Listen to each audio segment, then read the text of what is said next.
Welcome, everyone. I'm Sandra Bargman. A few years ago, I wrote and performed a solo show called The Edge of Every Day, which was an exploration of the rough edges and contradictions we all face and grapple with. The show hit a nerve, and the relevance of the topic would only grow over time, more than I could have foreseen. So, here we are. Real talk with real people, sharing stories and perspectives that spark provocative invitations to leap out of what's safe, on the edge of every day. Thanks for listening. Hello, everyone. We are live in the hive.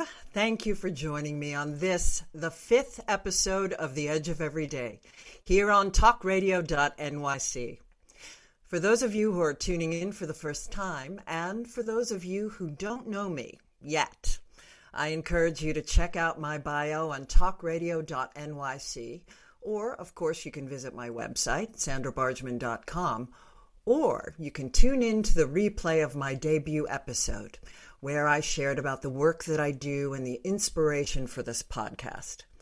Actually, those understandings are being woven into each of my conversations. In a nutshell, it's a show about celebrating triumphs, pushing boundaries, and exploring rough edges. Through conversations and shared stories with friends and colleagues, it's my hope that we can begin to understand our edges. And what I mean by edges is those places where we're fearful, those places where we're resistant to change, those places where paradoxes and contradictions live in our beliefs and our understandings, both internally and collectively out in the world. We live in challenging times, but life isn't black versus white. It's an embrace of both. And the more we recognize our own edges and get real about them, the more we can help others to do the same. And that, I fully believe, can help to change the world. So, thanks again for tuning in. And without further ado, it is time to introduce our guest this evening. Gail Nelson-Holgate is a versatile singer-actress who is equally at home with opera, Broadway, theater, and clubs. She hails from North Carolina and Maryland. Ms. Nelson's New York credits include Broadway's The Tap Dance Kid, Applause, Hello, Dolly, On the Town, Eubie, Music by Strauss, and Radio City Music Hall's The Ginger Rogers Special. Her touring credits include Bubblin Brown Sugar, Houston Grand Opera's revival of Porgy and Bess, Lady Day at Emerson's Bar and Grill, performed at the Vancouver Arts Club, Hartford's Theatre Works, Barrington Stage Company, Merrimack Repertory Theatre, Provincetown Theatre, and the Atlantic Black Theatre Festival, among many others. Ms. Nelson has performed in the popular song reviews This Joint is Jumpin', Puttin' on the Ritz, Gershwin and Friends, and in concert, Billie Holiday Remembered. She performed in the musical King, Coretta Scott King, by Maya Angelou, for the second inauguration of President Bill Clinton and the birthday of Dr. Martin Luther King Jr. in Washington, D.C. Ms. Nelson's symphony engagements, too many to list here, include London, Milan's RAI TV and Radio Orchestra, the Boston Pops, and the Vancouver Symphony's Gershwin CBC TV special entitled Rehearsal with guest conductor Mitch Miller. She was also a guest artist at the famed Carnegie Hall. Her nightclub and concert engagements, again far too many to list here, have taken her to the Catskills and the Florida circuits, and as a popular guest entertainer on numerous cruise line ships. She's appeared at Atlantic City's Claridge Hotel, the Casino de Monte Carlo, the Spokane Jazz Society Orchestra, the North Carolina Jazz Ensemble, the New York Public Library Jazz Concert Series, the Sarasota Performing Artists Series, and in New York cabaret rooms. She's appeared in films, on TV soaps, in TV commercials, and on voiceovers. Ms. Nelson teaches voice privately in New York City. She was married to the late pianist, arranger, Danny Holgate. Welcome, Gail Nelson. Am I alive? I know. And that's shortened. Bio. Oh, I didn't think you were going to read the bio. This rich and glorious and treasured career, just spanning the decades and spanning the genres in such a glorious way. I am so thrilled, beyond thrilled, to have you here with me today. Thanks, Ms. Sandra. Nelson, Mrs. Holgate. So shall we just dive in? Just dive in. I'm 300 years old. You can ask me anything. All right. Well, I want to start with, before I dive into all your juicy stuff, well, this is juicy too. I want to talk about how we met. Go you ahead. and I met in 1986 in Philadelphia at the Walnut Street Theatre doing the 10th anniversary of Bubblin Brown Sugar. It was after... Yes, Bubblin Brown Sugar. There it is. You were the leading lady, Irene Page, and it was directed by the gentleman who had choreographed it and was nominated for a Tony for his choreography, the late, great Billy Wilson. And he directed and choreographed this particular version. Yes. And Danny Holgate was the musical director. And it was there was talk of it being the Bubblin Brown Sugar revival on Broadway. Yeah, it probably was. It was really well done. And I don't know what happened, but we moved forward. So I don't know what happened. I remember there being a lot of, and of course, you've all gathered this. She was Irene Page. She was the leading lady, and she was spectacular, playing opposite the late, great Billy Daniels. Yeah, there was talk about, and I remember meetings in the green room, updates on, what was the state of affairs with this getting back to Broadway. I think it was because probably there were a lot of set tours to do, and that probably put it off because it started another American tour, and there were constant European tours through the years. Of course. So it stayed alive. The show did stay alive. Yeah. It did indeed. And great friendships were formed. Yes, indeed. Yes, indeed. Well, look what I found. I dug this out today, too, in honor of today. This is a pin. I don't know if you can see it, Gail. Oh, that's beautiful. Isn't that sweet? That's from Billy Daniels, right? Exactly. Yeah. It's a little lovely company gift. I pulled so much apart. It was great. I was like, where is it? He was a wonderful man. He was very kind, very gracious, very easy to work with. Yeah.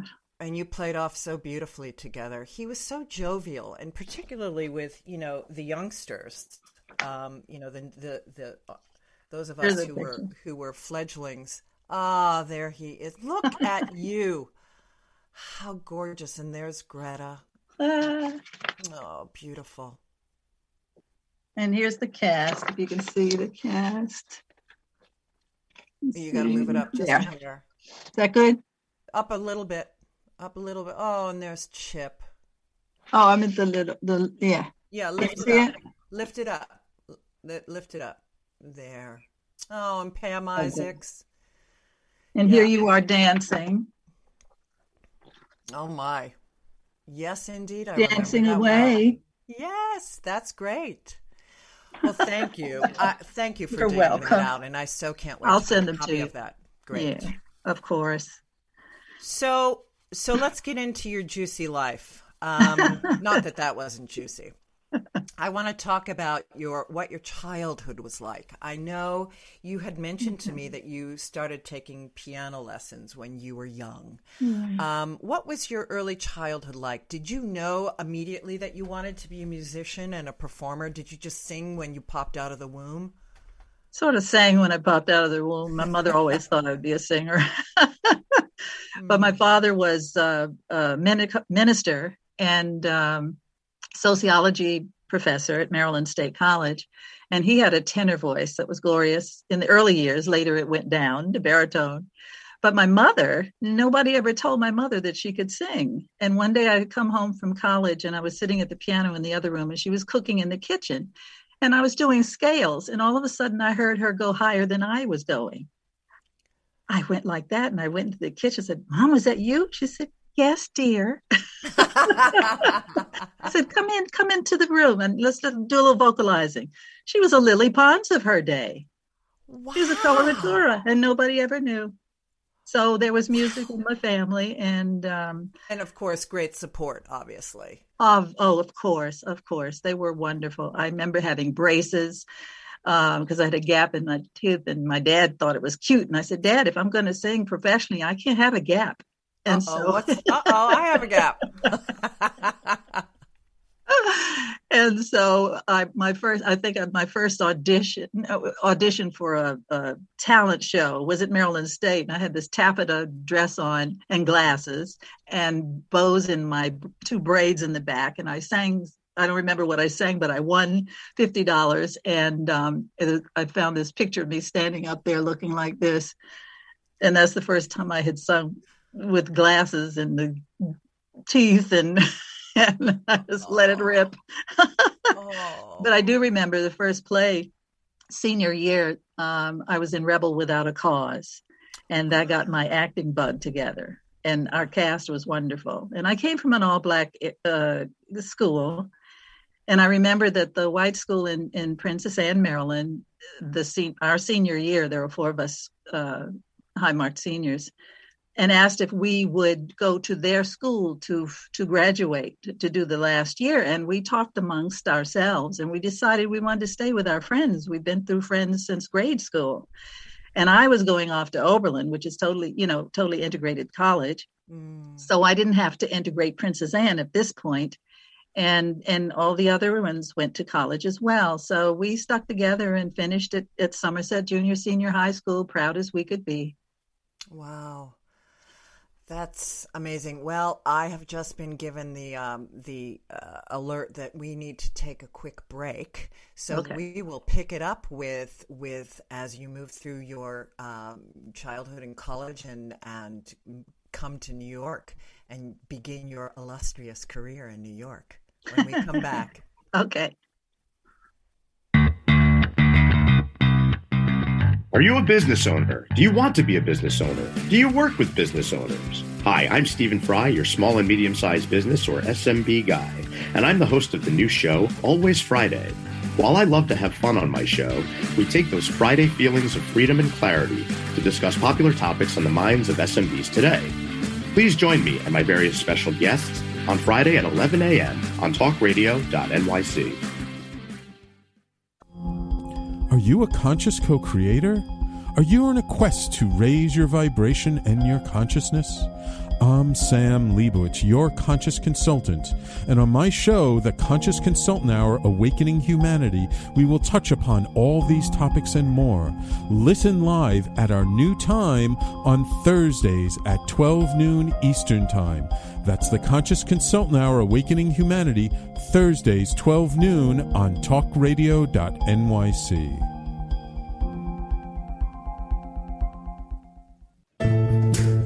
Are you on edge? Hey, we live in challenging, edgy times, so let's lean in. I'm Sandra Bargeman, the host of The Edge of Every Day, which airs each Monday at 7 p.m. Eastern Time on talkradio.nyc. Tune in live with me and my friends and colleagues as we share stories and perspectives about pushing boundaries and exploring our rough edges. That's The Edge of Every Day on Mondays at 7 p.m. Eastern Time on talkradio.nyc. You're listening to Talk Radio NYC. Uplift, educate, empower.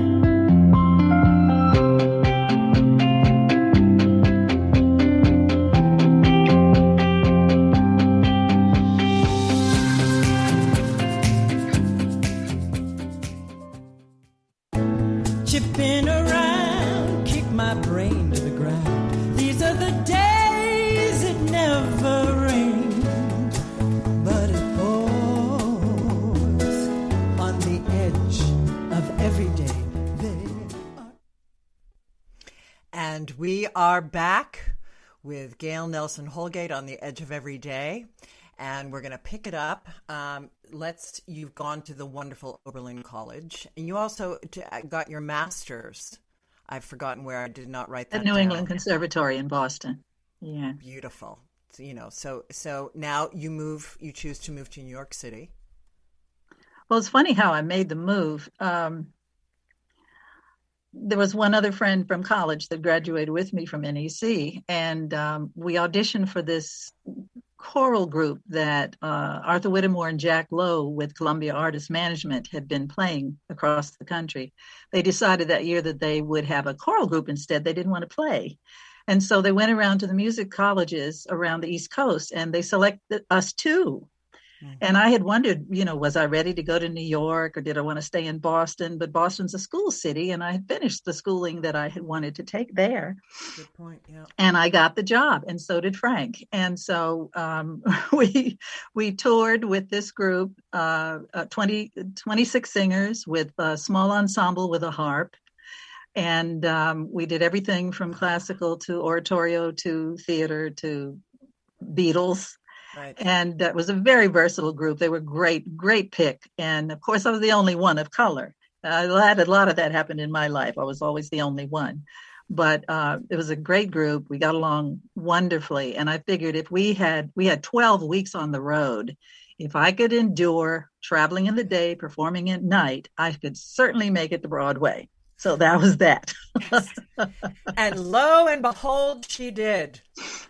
So now, in the early 70s, folks, listen up. Not one, not two, not three, but 4 back-to-back Broadway shows. Unbelievable. On the Town, Applause, Music, and Hello, Dolly. Phew. My head spins just thinking about that. Actually, it was Music came later, but was on the Town revival with Phyllis Newman and Dolly and Applause. Mm-hmm. Yeah. And I don't know. I went to all the auditions. I told all my audition friends, go to all the auditions, whether they want black, white, green, or blue, just go so they see you. And so we would go to calls that weren't for us, and there'd be separate calls for Black kids, and we just go to all of them. And because I figured that in time, the casting staff would notice that there is talent there. And of course, we can mingle stuff. I mean, why not? Of course. This is the city. Well, you're touching on where I wanted to go with this, the edge of, and for those listening in that may not know this, let's shed a little bit of light on the context of what was happening in those times. It was post 1965, so the whole Broadway sound was beginning to change, and of course, what was happening in New York City and across the United States with the Voting Rights Act in 1964 and civil rights in 1965. Anyway, there were Tony Award-winning musicals, The Wiz and Raisin, and there were all Black revivals that were happening, like Hello, Dolly and Guys and Dolls. And, sounds were changing, audiences were changing, casting was changing, what people wanted to hear was changing, thankfully. And so, to your point, you were going in and you were pushing those boundaries and just making people sit up and take notice and rethink casting. Yeah. Unbelievable, yeah. And then so let's talk about Hello, Dolly. Oh, my first Broadway show. I had no idea that. That was your first. That was my first. Okay. Hello, Dolly was my first. And my mentor, who heard me sing in Boston before I was finishing school, said, when you come to New York, I'm in advertising. I will introduce you to all the advertising people. And that's when I started doing commercial work so much. But he acted as my agent as well for a few things that came up. And so when that happened, I was already contracted to do some college concerts, classical concert, art song concerts. And but he said, you got to do this. I said, I know. So I replaced the girl that later became a good friend of ours, and had understudies to memorize. And but when I watched during rehearsal week, I would stay and watch the show at night. And I must say, it brings my eyes to tears, because on that stage was a culmination of so many beautifully talented all black cast, beautifully talented people for the world waiting to see and share. And I was so moved. And one night we had an act 3. Pearl would have an act 3 where she'd have a guest star come up on the stage. Marian Anderson came up on that stage, and it was like she had a halo over her head. It was the most, I don't know how to explain it. Tears just fell from, we're standing there on the stage, and she comes up on the stage. There's this halo over her head. It was just a remarkable night. Carol Channing came one night. I mean, we had a lot of celebrities, and sometimes the stagehands would be waiting for her to get off the stage, stay on the stage because they get paid extra. Well, just to fill in for people. Yeah, Pearl Bailey took over the show, and it was completely reinvented. Yes, she and Cab. Entirely black cast. Just for those people who didn't understand where we went with that. It was a changeover of casts. Complete and utter redoing of it. And so it was entirely, Cab Calloway. The Cab Calloway was Horace Van de Gelder. Yeah. Oh, my gosh, Gail. I have a story. One night there were some movies that were going on, black films that were going on. Some of the kids in the cast were in them for shoots at certain days. And I walked in one night, and I ran all the way upstairs to the dressing room and got my makeup on for the opening number. And I get this call, Gail Nelson to the stage manager's desk. Gail Nelson to the stage manager's desk. And I run all the way downstairs, and I go to the stage manager. He said, "You're on for Mrs. Rose." I said, "What?" I had never done the understudy rehearsal for it. I had memorized the monologue. And so I said, "Okay." She said, "But the show won't start because Pearl wants you to come in her dressing room, and she wants to hear the monologue." I said, "Are you kidding me?" I said, "Okay." So I knocked on the door. I went inside. She said, "Darling, let me hear the dialogue." And so I sat there and I went over the dialogue, and I got ready to leave. And she said, "Let me hear it again." I said, "Oh, Miss Bill, I got to go. I'm going to miss the opening number. Thank you so much." And I ran out of there so she can call me back. Had time to change, did the opening number, came back to the costume room, changed into the old Mrs. Rose, bent over with the shawl and the cart and the straw hat, and was waiting by the stage entrance. And all of a sudden, I felt a hand on my shoulder, and it was Cab. And he said, "You're going to do great, kid, and I'll be waiting right here when you come off the stage." Oh. Here is this legend that he loved young people. I mean, he was always so considerate and so, pulling for you. And so I walked around the back to my entrance, and I did the monologue, came right off in the time, and there he was waiting for me. He said, "You did great." I never forgot that. But how would I know with my path of life that over 25 years later, he would be walking me down the aisle in his home to marry Danny Holgate, the late Danny Holgate. And there's so many stories in between. But who would have thought, when I look back on my path, because everyone has a different path, and but I was so lucky. I knew his daughter Chris was in the show, and she and I stayed friends until she passed.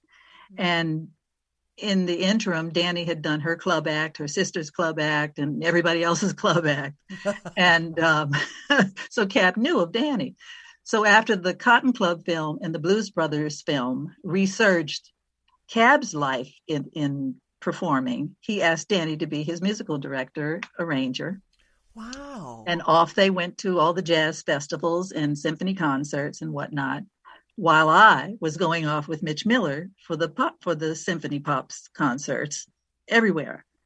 And that's another story. But to have those two people in your life, and to have Cab be so gracious, and Nuffy, his wife, to have our wedding in his home, because when he found out we were going to get married, he said, well, I'm going to be married in my house. I'm walking Gail down the aisle.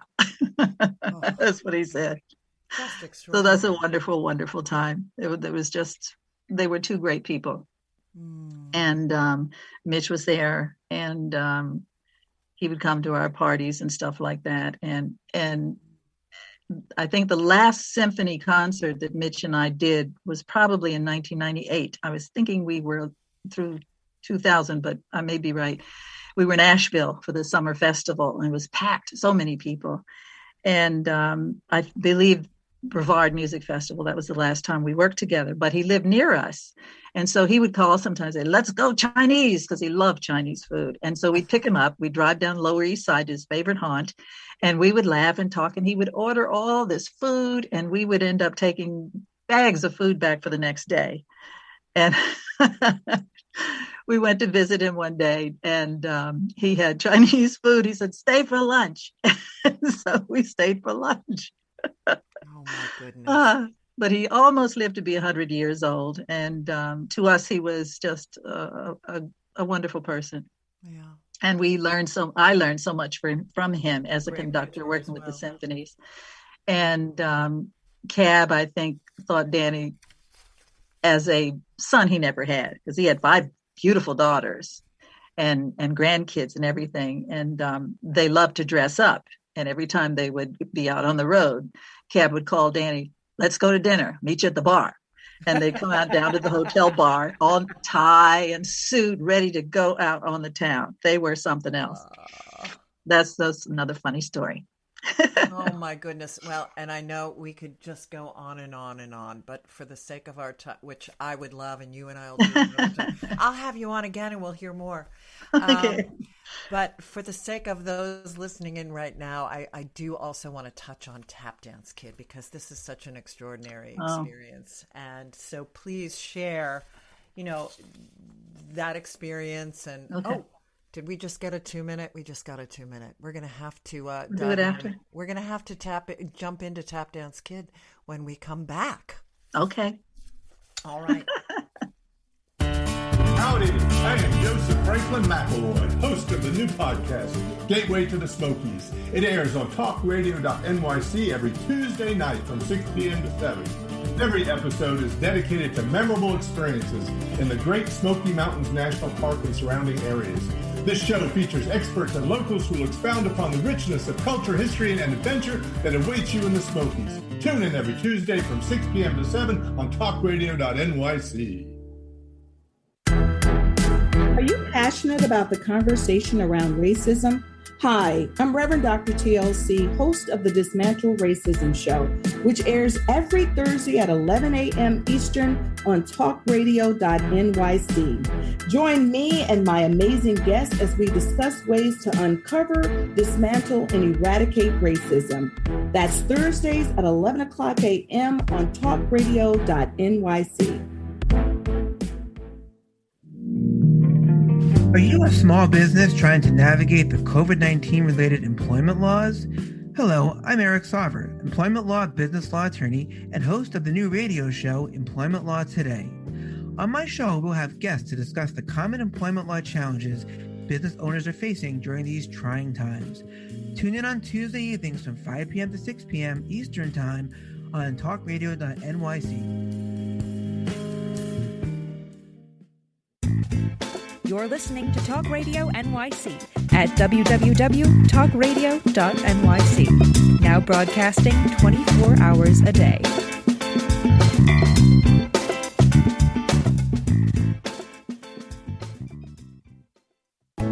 Chipping around, kick my brain to the ground. These are the days it never rained, but it pours on the edge of every day. And we are back with Gail Nelson-Holgate. I'm having so much fun, my friend. This is extraordinary. Me too. So we're going to dive in now. Tap Dance Kid. This is Okay. such a phenomenal story. I had auditioned for the show, and they weren't ready to cast quite yet. And the Bubblin Brown Sugar tour to Europe was set, and we were going to leave that next month. And it was an 8-month tour. And I really wanted to play the lead again, like I had with Billy Daniels in Philly. And also the band Danny picked, we were going to be able to do jazz concerts. Oh. And so that was exciting because all my arrangements were ready to be played. And I spoke German. We were going to be in the provinces of England for 1 month and the other 7 throughout Germany. And that was very exciting. And so we left. And while we were gone, they finally decided to finish the casting and go into a theater. And so when we came back at the end of the year, it had just opened and the Tonys had just finished. And they wanted me to stand by for her when I came back.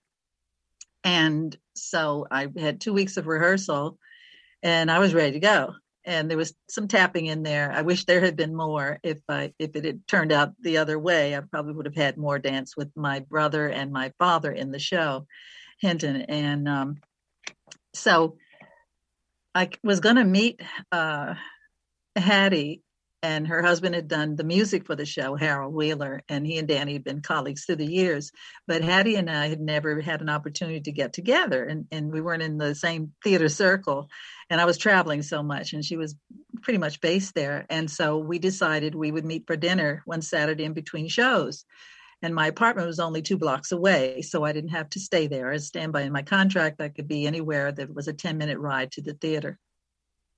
And so I walked in with my heels and handbag and looking like a mother. And the stage manager was at the backstage door leaning out saying, "You're on." I said, "What?" He said, "Come on, I'm taking you up in the elevator now." And so we did that. We walked around the back of the stage and the set, and I walked in just in time to do the middle of the second act after her solo, and finished the show. And I was on for 2 years. I was only out 2 days when I had a throat problem, the whole 2 years. But I never had time to make a transition, and it just happened. And I was ready. You had to be ready. So I was long off script and staging. We staged when we had the staging rehearsals. We had nothing but the bare table and chairs, none of the things that you have to move around in the kitchen and whatnot. And but it happened, and I finished that show, that matinee. I went on that night, and went on Sunday, and I had a day to breathe for a second, and then the year started. Right. And it affected. I didn't have time to be affected in any other way than to do the show. Right. And the kids were great. The cast was wonderful. It was the most enjoyable cast relationship I have ever had for a whole 2-year period. Oh, and the kids would come to the dressing room to see me all the time. Little Savion, little Martine Allard, and great, and Jimmy Tate, all the little ones who later sprouted and had the voices dropped and they had to leave. I had 5 little boys. I had 2 daughters. I had 3 husbands and 2 brothers in the 2 years. Wow. And you were able to negotiate. Oh, yeah, that was the other good thing. My agent was wonderful. And I said, okay, we're in a situation here. I'm standing by, but I'm going on. We need to talk. And so we talked. I told him what I would like to have and when and what and everything. And so then we went to the management. I said, do you want me to stay on? Do you want me to leave? Do you want me to keep it as a standby? No. We want you to take over the role. I said, okay, thank you. And I said, also, the Tap Dance Kid original recording had not been done yet. And in my contract, I said, whenever it is done, I will be the mother. And 2 months later, they did the recording. And I am so proud. And Harold's music was wonderful. It was a joy to sing. The solo that he had for the mother was just beautiful. Oh. And we had duets with my daughter and with the kids. And we used to sit on the bed in the second act when Sam Wright, bless his heart, was my husband. And Martine and I would sit there on the bed just fighting the tears because his scenario was just so beautifully done. And all we could do was be there looking up at him in the middle of it all. And that was a precious, precious moment. He was wonderful. And 2 years went by, and I've stayed in touch with a few. Martine is my daughter, is still my daughter. She calls me Mama Bear. And Savion did a revival in New Jersey at the art center there of Tap Dance Kid, and he did a brilliant job. And the kids were wonderful in the show, and he had Martine and I come out to speak with the kids and to come out for the opening of the show. And I was so proud of him. He's become quite a man and so talented.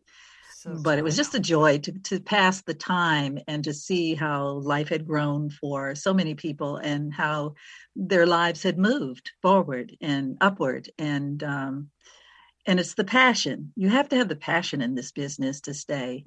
In between engagements, we say when we're out of a job from one show to another, we always say, we're in between engagements. We don't say we're out of work. We don't, because we know something's coming later. And you keep taking the lessons, you keep taking the classes. And just because you're in a show, when it closes doesn't mean you sit and wait. And you go to the auditions. You just keep going. Well, this is a glorious seg into reinvention. Not only do you just keep going, you reinvent when you need to. Yeah. That's another edge. Yeah. That all of us have had to go through. Everyone needs to go through, but particularly I think people in entertainment. And you touched on this in our last segment, the move into clubs. And I mean, I know that you've done concert work, and it's not so cut and dried. It's flowed more. But at some point, you are doing more concert work and more one woman show type things like Lady Day at Emerson's Bar and Grill. That's a fantastic story, and you got to work you with Danny on that as well. Why don't we dive into that? And first, let me give a little intro on it because I love this.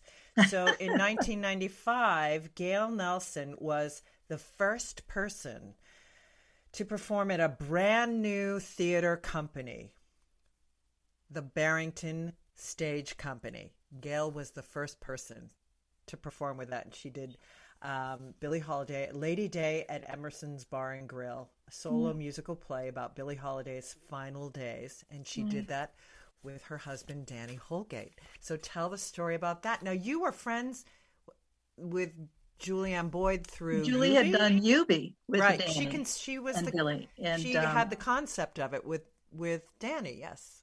With Billy Worked with Danny. And Danny, all the arrangements and stuff.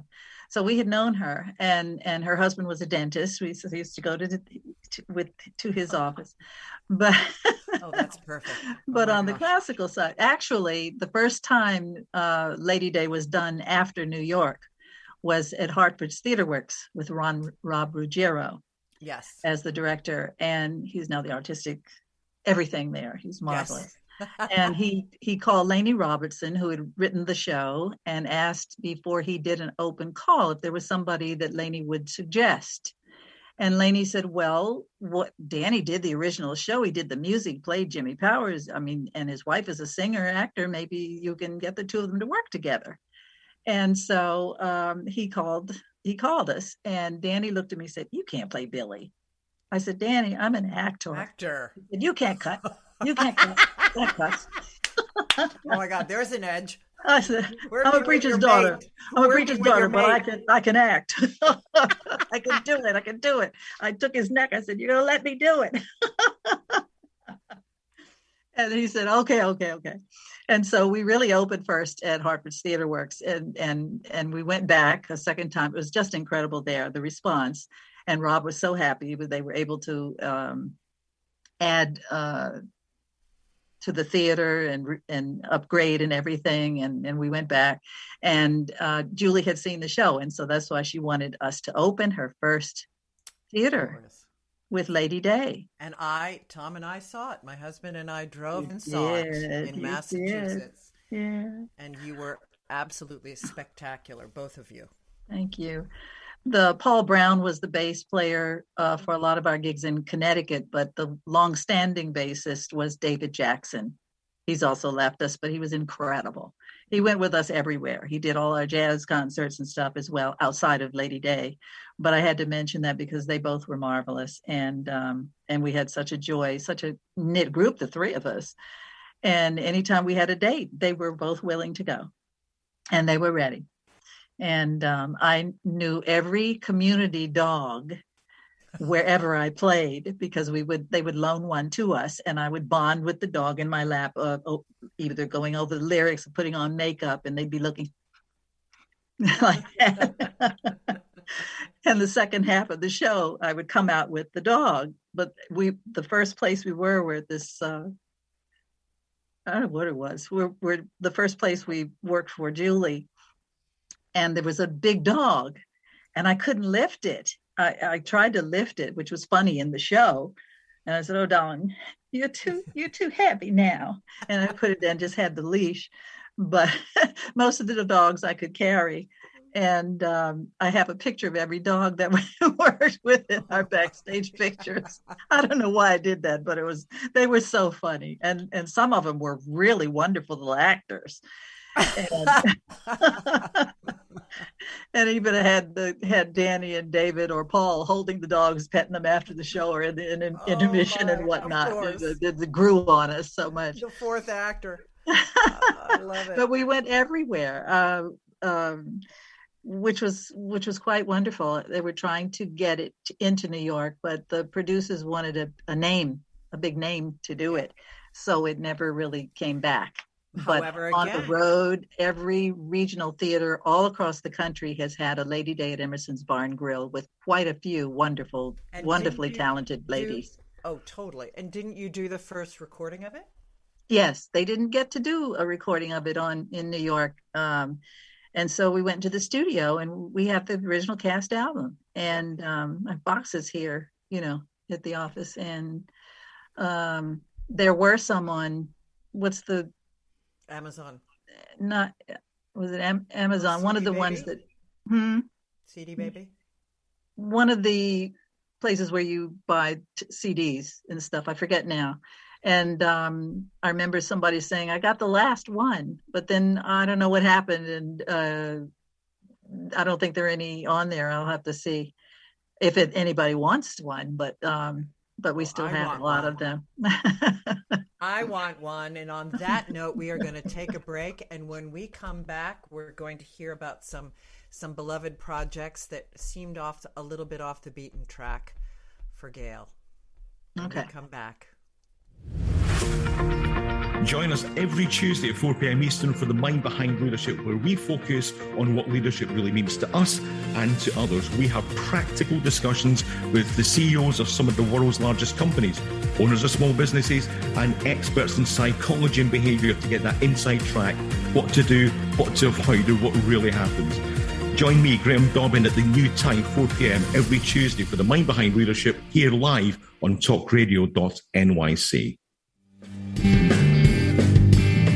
Hey everybody, it's Tommy D, the Nonprofit Sector Connector, coming at you from my attic. Each week here on talkradio.nyc, I host the program Philanthropy in Focus. Nonprofits impact us each and every day, and it's my focus to help them amplify their message and tell their story. Listen each week at 10 a.m. Eastern Standard Time until 11 a.m. Eastern Standard Time, right here on talkradio.nyc. Calling all pet lovers. Pet Avengers, assemble! On the Professionals and Animal Lovers show, we believe the bond between animal lovers is incredibly strong. It mirrors that bond between pets and their owners.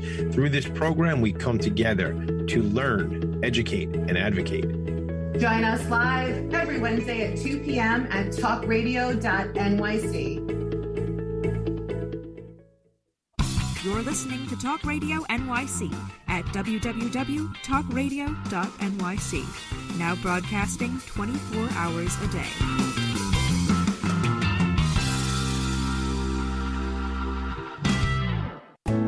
chipping around, kick my brain to the ground. These are the days it never rained, but it pours on the edge of every day. And we are back with Gail Nelson-Holgate, and we're going to jump into, I want to make sure that we have plenty of time to talk about the legacy. So we'll just touch on the Affiliate Artists Program. I want to hear a bit, I want you to share a bit about that. I know that you loved that work. Share about what that was for you, that experience was with our audience. I think it was after, it was in the latter part of the 70s. Affiliate Artists Incorporated was an organization from New York, which put together entertainers with city projects across the country. And whether you were an actor, a musician, a dancer, whatever, the performing arts, you were selected to be a part of a city's 7-week program. You had a person there to handle all of your schedule, and it was an outreach of music to the community with, at the end of the term, a big concert from the city, for the city people, for everyone involved. And I was lucky enough to get 4 contracts. I think I'm one of the few who did 4 contracts in 5 years. And I just loved it, and they knew that I loved it, and the response was so favorable that it was just a joy. It was hard work. The first place was Miles College in Birmingham, Alabama, and the second was Denver Center Performing Arts in Denver, Colorado. Oh, that was the third. The second was Monroe, Louisiana Arts Council, and the last one was Spokane, Washington Arts. And the first year was new for me, and we did an informal performance, and we were able to whatever we did in between, we would have a question and answer period with the audiences, and then end up with whatever our plan was, whether we were a singer or a dance piece or instrumental piece or whatever, or a pianist playing. And mine was the versatile singer, because I could sing the various styles of music. almost. But having the classical background, I could incorporate opera and folk music, classical art song. I spoke German, and of course, spirituals. And so my lady or gentleman, I had ladies, I don't want to call them secretaries, they were the people who planned everything. And I would have maybe 3 or 4 informances a day, and it could be at a school, a church, a community center, a college, a university, the Elks Club or the AKAs, or prisons, hospitals, everywhere, to just outreach to everyone that we possibly could. And I got to talk to so many people. I loved being with people, and I think that made it easy for me. And I memorized my music and what I would talk about, how to set up the songs and stuff so they would understand what was going on, especially with the opera arias and whatnot.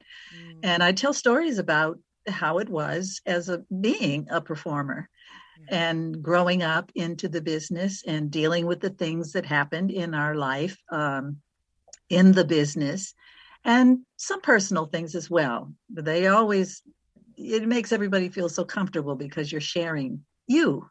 Yeah. And I went to a prison once. No, many times. We had prison concert. The drummer was a murderer. Oh. And he read the music pretty well. But wow. I remember at the end of the term and after my concert and stuff, I got letters, and my lady would send me the letters, and I would read some of the letters from various organizations and people responding to the music. And he said, "I'm getting out, and I'd love to come to New York to see you." Oh my goodness. And so I had to write back, "I'm so happy you have been rehabilitated, and that you're feel safe and comfortable and you're ready to come out into the world. I said, but unfortunately, I'm going to be in Europe for 2 years, but I wish you all the very best. Sincerely, Gail. You are the best. Sincerely, Gail. I said, whoa. You are the best. Well, what jumps out at me so much in our conversations, of course, knowing you and knowing how you were with me and our cast in those days, but hearing this story reminds me of what a sense of service that you have to those around you, that you are really, you've called yourself a communicator, but you are a giver. You are in service. You use your art, you combine your art with a sense of service that is so breathtaking to behold. I hadn't thought about it that way. I just do what they do, but what comes naturally. Well, it's beautiful, and thank you for sharing that. I do want to jump in, make sure that we have enough time on this. We've been talking about your rich and multifaceted career, and you have been invited in 2019, Actors Fund, in partnership with the Research Center for Arts and Culture, launched a new program called Performing Arts Legacy Program that reaches out to a small number of artists and asks them to document and create their legacy online for people to be a part, to be able to review and learn from. And recently, Gail was chosen as one of 8, I believe you said, only 8 people to document her illustrious career. And she has been immersed in all. So please tell us about that. Some months ago, they called, I was recommended and by a friend. And she said, I think they're going to be calling you soon. I said, oh. So it is the Actors Fund Performing Legacy Project. And each year they select 8 people, various parts of the business, to be a part of this wonderful gathering of material of our lives. And so how could I not say yes? I wasn't thinking about me. Danny had been accepted into the National African American Culture and Historical Museum in Washington, D.C., and I had been trying to get that together because he passed in 2017. And in 2018, I met with the curator and in Washington, and I took a packet of stuff of his, but of course I'm in there because as we started working together, we worked together. I mean, we just performed a lot together. And so there's a lot. And she looked at me and she said, of all the 18 curators, sorry to rush through this, but I had to put this in. Of all the 18 curators, she was the only one that knew me, had heard me sing in Denver when I had my other affiliate artist program and back for a summer package. And she was in the children's chorus. And she said, you inspired me to go into music. I said, you have got to be kidding me. Oh, Gail, how And glorious. so, don't make me cry. Oh. And so she said, of course we want Danny to be recognized here. And so they call it the Danny Holgate wish list, which I have to finish. But then the equity fund thing came in between all of this and COVID and everything. And so should be finished by December with the legacy project. And then you will be able to go into our equity fund Performing Arts Legacy website and list my name, and it'll bring up my musical career. And so that's what we're trying to do now. I've been pulling out pictures and programs. I've saved everything. and through the years. And I mean, we're talking about all years. All of this is going to be scanned. You're writing blogs, blogs, pictures, yes, your pictures. Feelings on all this. Every aspect of your career is going to be documented. Here was the program from Tap Dance Kid, by the way. Oh, I love it. Oh, but anyway, so that's what I've been doing, back and forth, trying to get all this together, and hopefully we'll be finished by the 13th of December. And we will all be able to. And after, in the new year, everyone who wants to look up, I will have some music in there, and your recordings, narration, stuff like that as well. Everything. Recordings, personal thoughts, shows, pictures. I wanted to tell you, I in the beginning have had can't talk. I'm so excited. Have had commercial life. The agent that I had pushed me during this period of time to get audition tape together, and I couldn't deal with it. And so he kept pushing. And so I finally got one done for him when he called me for an audition. They said, they want to hear you. I had worked with him before, the company. I am now running on MeTV and I think NBC, Colonial Penn, $9.95 plan. And I'm a mom talking to my son, trying to get him to take care of his family. It's a lot of dialogue. Fantastic. And I said, I don't believe I got this. At another time when I had to read the Ecclesiastes thing for our good friend Mickey Grant, passed away last month, and I was asked to speak for her memorial, and it was all the same weekend. So Friday I was in Philly shooting, and then Saturday I had to get the piece ready, and then Sunday was beautiful memorial for Mickey Grant. I mean, we'll miss her forever.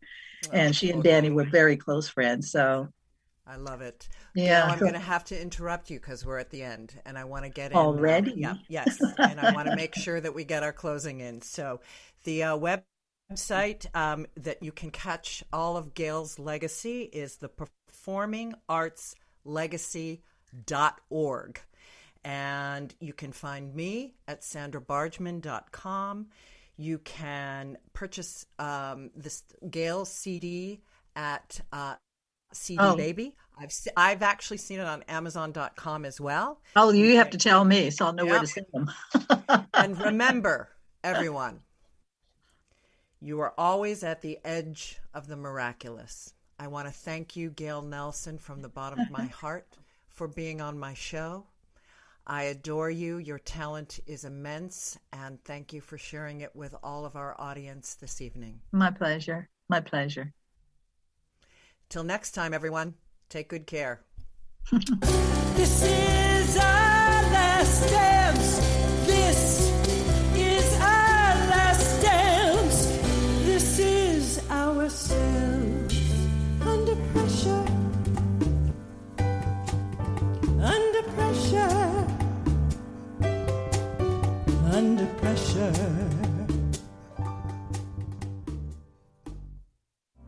You're listening to Talk Radio NYC. Uplift, educate, empower.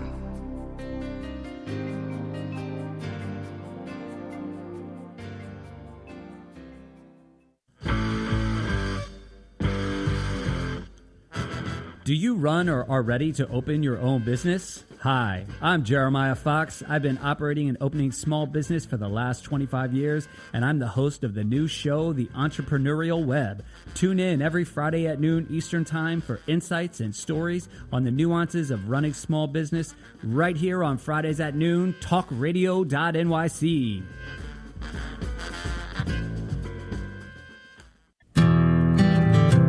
Have you ever thought of reinventing yourself? Are you looking to create a new life's journey? Hi, I'm Kevin Barbaro, host of Coffee Talk XL every Tuesday night live, 8 p.m. Eastern on talkradio.nyc. Tune in live to hear me and my guests from a variety of different backgrounds. As a former college coach and a current full-time actor and owner of multiple companies, my show is as eclectic as my life. That's Coffee Talk XL every Tuesday night, 8 p.m. on talkradio.nyc. informed about menopause and how it impacts on your life? Hi, I'm Pat Duckworth, women's health strategist and host of the Hot Women Rock radio show, empowering women leaders at menopause. Join me every Thursday at 10 a.m. Eastern Time, 3 p.m. UK time on talkradio.nyc for interviews with inspirational women who will share their top tips to rock your world. In a post-COVID world, you may have many unanswered questions regarding your health. Are you looking to live a healthier lifestyle? Do you have a desire to learn more about mental health and enhance your quality of life? Or do you just want to participate in self-understanding and awareness? I'm Frank R. Harrison, host of Frank About Health, and each Thursday, I will tackle these questions and work to enlighten you. Tune in every Thursday at 5 p.m. on talkradio.nyc, and I will be frank about health to advocate for all of us.